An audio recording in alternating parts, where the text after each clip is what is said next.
thank you, David, for dealing with these difficult issues. It's always good to revisit and clarify some of these points. I'm very pleased that Salma made it. She got caught up in traffic and had difficulty finding the Lyric Constant Science Centre. So it's a great pleasure to have you with us, Salma. And would you like to? Yes, sure.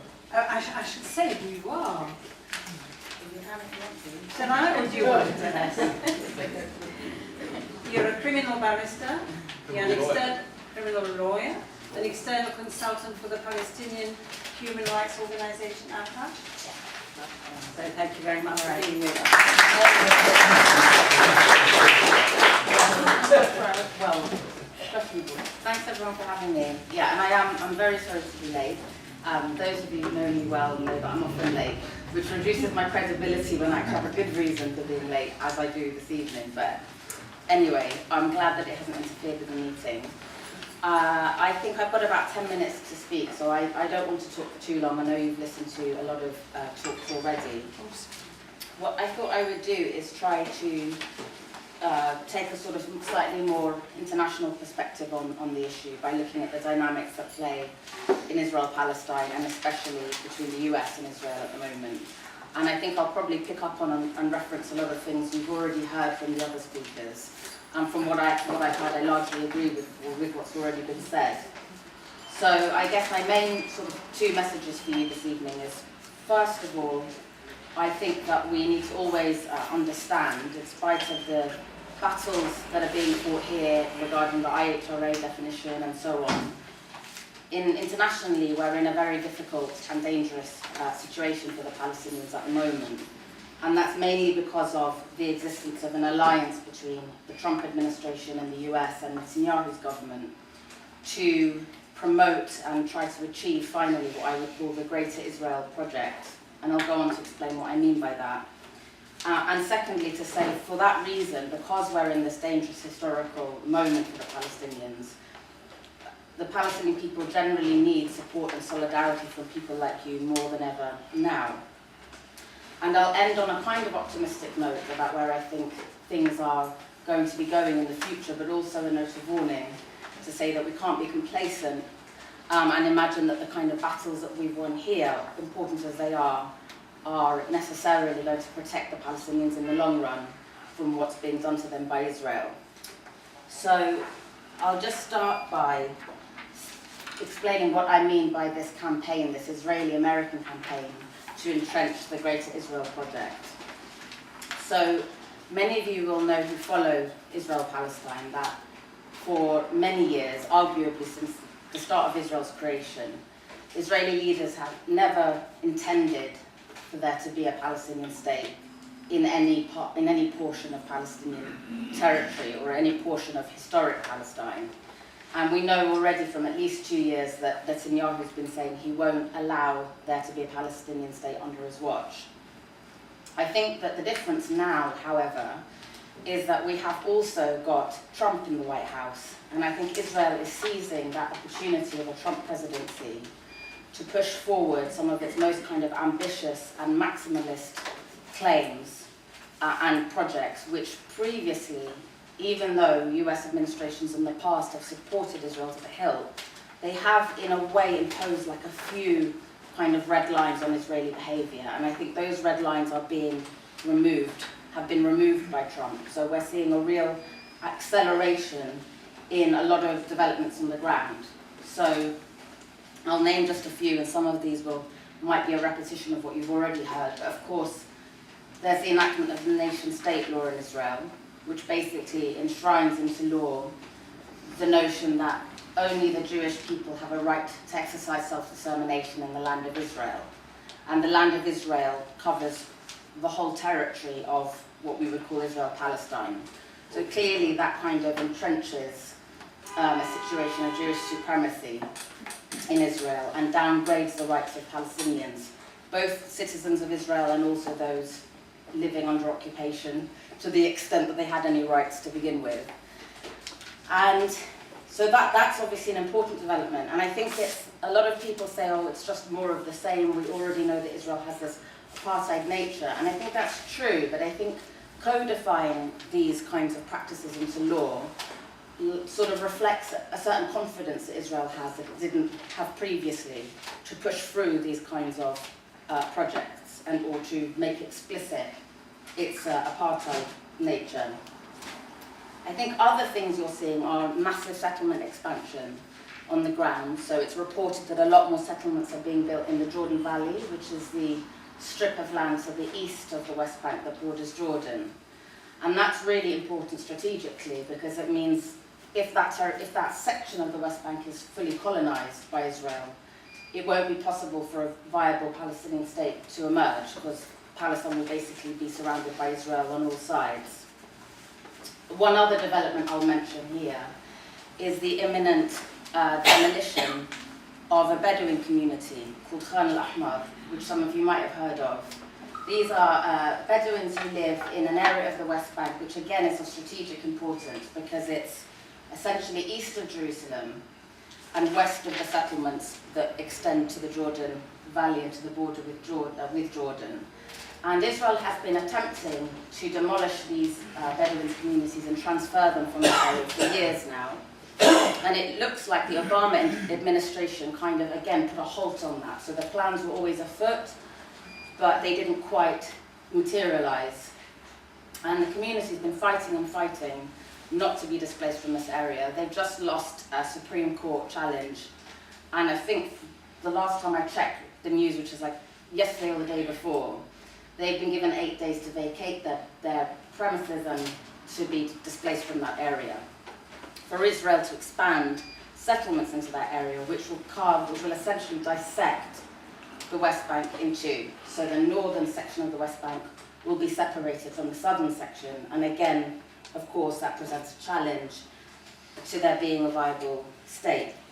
So that's kind of like the developments on the ground, which I think have become worse and worse due to the fact that Trump is in the White House and has essentially given Israel the green light to accelerate all of these projects. I'll just mention very briefly, because I'm sure you'll all be aware, the developments in US policy, which are also helping to promote Israeli ambitions. So the three, I guess, are most important, and there's quite a few of them, unfortunately. The three that are most important is Trump moving the US embassy from Tel Aviv to Jerusalem last year. So that signals an endorsement of Israel's annexation of the whole of Jerusalem, which of course was meant to be a shared capital of Israeli and Palestinian states in an eventual peace process.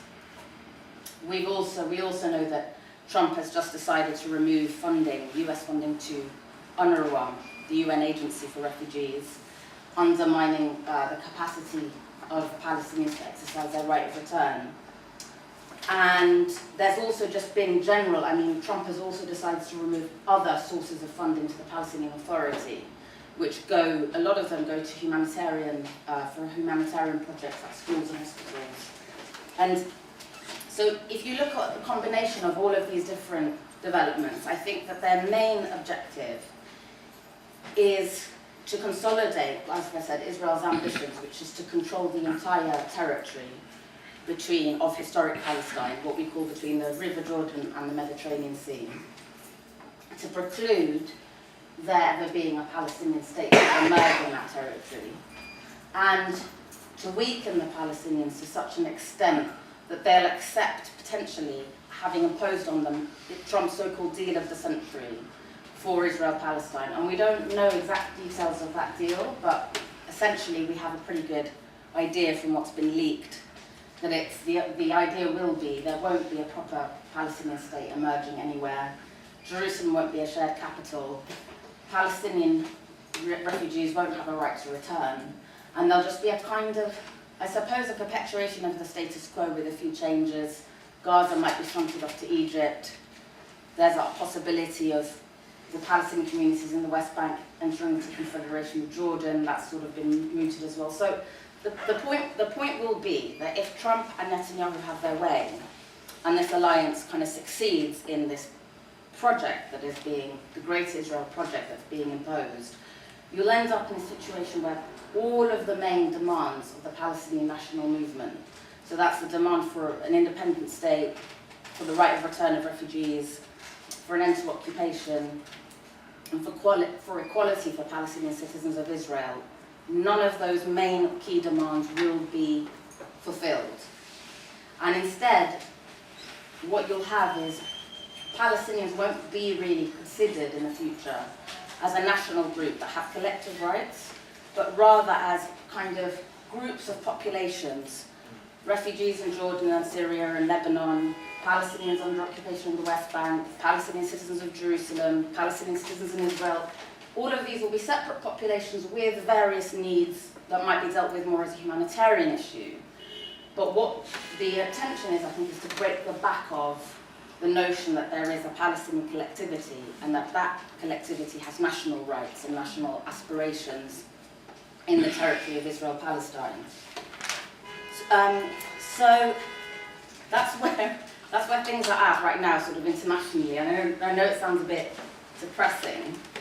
So I'll move on to hopefully some more optimistic observations. I think given that that's the situation Palestinians are facing now, and given that we're essentially in a fight for our national existence, which is being undermined and threatened, we obviously do need, and I think a lot of Palestinians really are very grateful for the activism of people in this country, for doing everything that can possibly be done, for instance, to pressure our government to end its complicity with the Israeli regime and support to Israel and stuff like that. And so I think, a lot has been said about the IHRA campaign, if to call it, for want of a better word. I think that campaign of conflating criticism of Israel with anti-Semitism is part of this broader sort of Israeli push to defeat the Palestinians, because by doing that, of course, people become afraid of talking about Palestine or supporting the Palestinians, and therefore you erode support. So I see all of these things as connected, and I see therefore the fight back against this so-called IHRA campaign as really important, as integral to support that can be given to the Palestinians. So I guess, that's the second message, is just to say all of the activities that are already happening are great and need to continue. And people need not to be intimidated into not supporting the Palestinians. And, in a way, I kind of feel like I don't need to say that explicitly to an audience like this. And this has been my experience over the last month or so, speaking at quite a lot of different events on Palestine, that I think, as was said by one of the previous speakers, if anything, the IHRA campaign has galvanized people into action. I feel like, if anything, people have got annoyed at, essentially, these false accusations of anti-Semitism, and so they're not going to be silent. So people like you are not intimidated, and I don't really need to say, please keep up the good work, but, I'll say it anyway. So please keep up the good work. And then just finally, I guess I'd just like to make a sort of a concluding observation, which is about the future. Like, do we want to be optimistic or pessimistic about the future? And I think, in a way, I'd like to inject a note of optimism, but also a note of caution.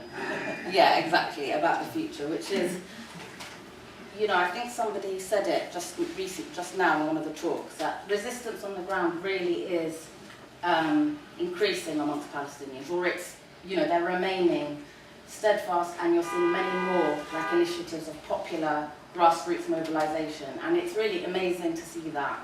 And the Great Return March was a good example of that. That was a civil society mobilization against the siege of Gaza in favor of the right of return. And so that's something that I always derive optimism from, because I think, we as Palestinians are not just sort of statistics, like terrible human rights violations, how many people were killed, and nor are we terrorists, of course, as Israel would like to say, but there is a kind of heroicism about the way that people on the ground are organising at the moment, and that's a source of optimism. I think another source of optimism is that the IHRA campaign, as I just said, I've been speaking at different events and kind of been involved in this issue for a while now. But IHRA campaign, in as much as it was an Israeli effort to suppress Palestinian voices and solidarity with Palestinians, I think has really failed. You know, I mean, I think we've got to a point where we can say it has totally backfired. Like, I've never seen so much support for Palestinians. You know, I've never seen, as you were saying, MPs coming out and saying, of course, anti-Semitism is important and needs to be confronted, but we will not silence our support for Palestinians. The stuff that went on, I think that Hugh's already mentioned in the Labour Party conference, is all like incredible stuff. And I think to me it signals the fact that and when I say they, I mean the parts of this campaign that were orchestrated by the Israeli state, really, what's the word? You know, when people make a miscalculation, they miscalculated the amount of support there was for Palestinians and how this would eventually backfire. So I think that's another source of activism, of optimism, is that we can almost ride the wave of all the activism and all the energy that was required to oppose the IHRA campaign and translate that into positive action for Palestine. And the final reason for optimism is, somebody asked me recently, so given this Greater Israel project and Trump and Netanyahu, am I like really down in the dumps? And my answer was what it has always been, really, which is, I think although Israel is winning many battles and has consistently won battles on the ground to colonize the West Bank, to impose a siege on Gaza, etc., it's losing the overall war. Because if you think about it from a Zionist perspective, the ambition of political Zionism, in my view, always was to colonize the whole territory of historic Palestine and have an exclusivist Jewish state in that territory.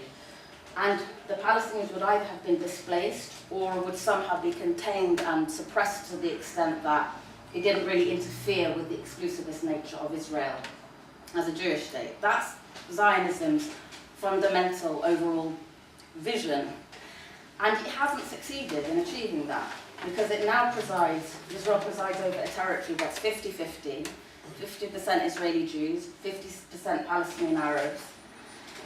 And unless there is a major new ethnic cleansing drive or campaign, which would have to mean expulsions of millions of Palestinians from the land, in a way Israel hasn't succeeded, and I don't see how it can succeed in achieving its vision. So in a way, that's my kind of, where I derive optimism from, is that ultimately the Israeli Greater Israel project cannot succeed. The warning note is just to say, it doesn't mean there won't be huge attempts by Israel to make it succeed, and that might entail bloodshed. I would not rule out, given the way the Israeli government is at the moment, another attempt at a mass ethnic cleansing drive if conditions allow for that. I would not rule out any of those things given the state of the world at the moment, with Trump in the White House and so on. And so it's not a question of us being complacent and in any way reducing the support for the Palestinians. I think the message is there are many reasons to be optimistic, there are many reasons to be hopeful, there are many reasons to be inspired by the struggles of ordinary Palestinians, but please keep up the support and please keep fighting, essentially, with us. So yeah, I'll leave it at that. Thank you, Salma.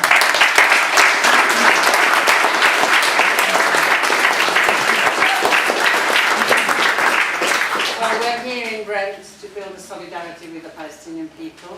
They are involved in a heroic struggle. I went to Palestine, and it is impressive because the daily harassment they experience is beyond belief. But we've had some excellent speeches. I think Graham